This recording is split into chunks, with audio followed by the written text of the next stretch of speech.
बांग्लादेश आज भारी राजनीतिक उथल-पुथल का सामना कर रहा है।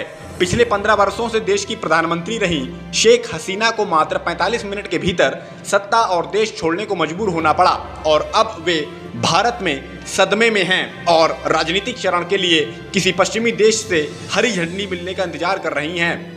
बांग्लादेश में चीजें इतनी तेजी से बदली कि भारत की खुफिया एजेंसियां भी चौंक गई थीं। भारत सरकार इस बात से चौंक गई थी कि जिस बांग्लादेश में भारत ने काफी निवेश किया हुआ है, वहां सत्ता बदल चुकी है और अब अंतरिम सरकार सेना के सहयोग से सरकार चला रही है। जैसा कि आप जानते हैं कि आरक्षण विरोधी मामले पर जबरदस्त हिंसा होने के बाद बांग्लादेश में तख्तापलट हो गया और फिर सेना प्रमुख वकार उज जमान ने एक बैठक के बाद अंतरिम सरकार का गठन कराया। हालांकि ये पहली बार नहीं है। वहां के सेना प्रमुख ने पिछले वर्षों में कई मौकों पर इस कठिन समय का सामना किया है। ऐसा ही अब की बार भी हुआ। अब जल्द ही वहां चुनाव हो सकते हैं, लेकिन बड़ा सवाल ये है कि जब चुनाव होंगे तो कौन से राजनीतिक दल उसमें भाग लेंगे, क्योंकि जिस अवामी लीग की जीत के बाद शेख हसीना एक बार फिर से प्रधानमंत्री बनी थी, इस विद्रोह के बाद वहां अवामी लीग की हालत बहुत खराब हो चुकी है। अवामी लीग के कई नेता अब बदनाम और शक्तिहीन हो चुके हैं, उन पर हमले किए जा रहे हैं। जानना जरूरी है कि अवामी लीग ने भारत बांग्लादेश के बीच द्विपक्षीय संबंध बेहतर बनाने में अहम योगदान दिया है। फिलहाल हालात ये बता रहे हैं कि शेख हसीना लंबे समय तक बांग्लादेश वापस नहीं लौटेंगी। उनके बेटे ने लंदन में बताया कि वे राजनीति छोड़ देंगी। 77 साल की शेख हसीना अब अपनी पार्टी अवामी लीग को एक बार फिर खड़ा कर पाएंगी, ये कहना बहुत कठिन है। और यदि वे राजनीति छोड़ देंगी तो अवामी लीग का क्या होगा।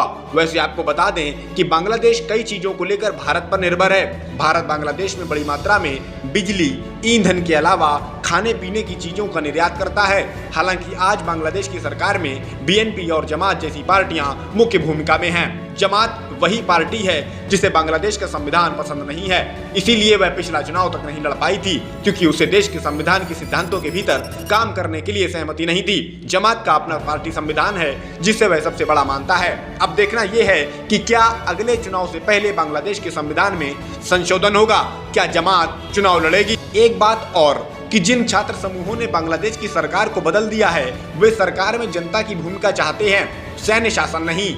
हाल ही में अंतरिम सरकार के मंत्रालय बंटवारे में भी ये देखने को मिला, लेकिन ये छात्र संगठन अवामी लीग के नेताओं पर कड़ी कार्रवाई की मांग भी कर रहे हैं। अब देखना ये भी जरूरी है कि क्या चुनाव बाद जो सरकार बांग्लादेश पर शासन करेगी वह देश को धर्मनिरपेक्ष बनाए रख पाएगी या देश में कट्टरता हावी होती चली जाएगी। हालांकि फिलहाल सरकार के मुखिया बने मोहम्मद यूनुस के बारे में कहा जा रहा है कि वे धर्मनिरपेक्षता और भारत के साथ अच्छे संबंधों पर विश्वास करते हैं। हाल ही में अंतरिम सरकार के विदेश मंत्री हुसैन ने बताया कि फिलहाल देश में कानून व्यवस्था बहाल करना प्राथमिकता में है। उन्होंने ये भी कहा कि बांग्लादेश को बड़े देशों के साथ संबंधों में संतुलन बनाए रखने की जरूरत है। वहीं भारत के लिए सबसे बड़ी चिंता की बात बांग्लादेश में रहने वाले 130 लाख हिंदुओं की सुरक्षा को लेकर है। देश में जब भी भारत विरोधी कोई आंदोलन शुरू होता है तो सबसे पहले अल्पसंख्यक समुदाय हमले का निशाना बनता है। हाल ही में जो प्रदर्शन हुए थे, निश्चित रूप से ये कहा जा सकता है कि उसमें भारत विरोधी भावनाएं भी थी। लेफ्टिनेंट जनरल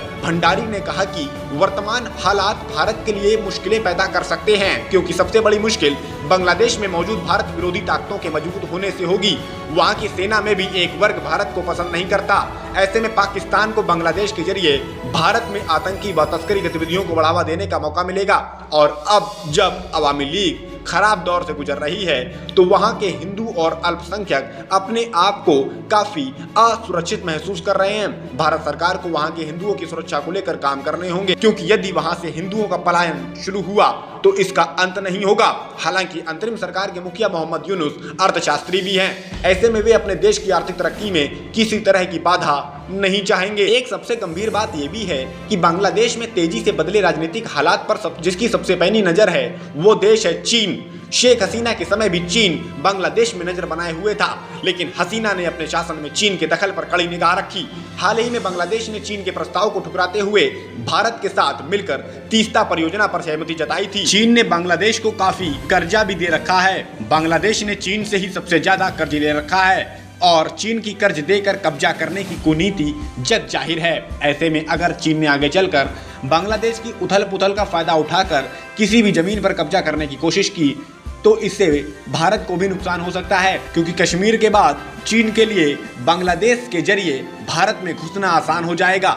इसलिए भारत को काफी सावधान हो जाने की जरूरत है और सीमाओं पर चौकसी बढ़ाने की भी सख्त जरूरत है। भारत के वैसे भी अपने पड़ोसियों से संबंध अच्छे नहीं हैं। भारत को यह देखना होगा कि सत्ता बदलने के बाद बांग्लादेश के साथ द्विपक्षीय आर्थिक संबंध प्रभावित ना हो। बांग्लादेश भारत का सबसे बड़ा व्यापारिक साझेदार है, जिसका द्विपक्षीय व्यापार 2023-24 में 12.9 अरब अमेरिकी डॉलर होने का अनुमान है। बांग्लादेश को भारत का निर्यात कुल 11 अरब अमेरिकी डॉलर है। हालांकि कड़वा सच ये भी है कि कूटनीतिक पहल के मामले में भारत अब बांग्लादेश से पिछड़ गया है। चीन इस मामले को अवसर के रूप में लेना चाहेगा, इसलिए भारत को काफी सतर्क, सजग और सक्रिय रहना चाहिए।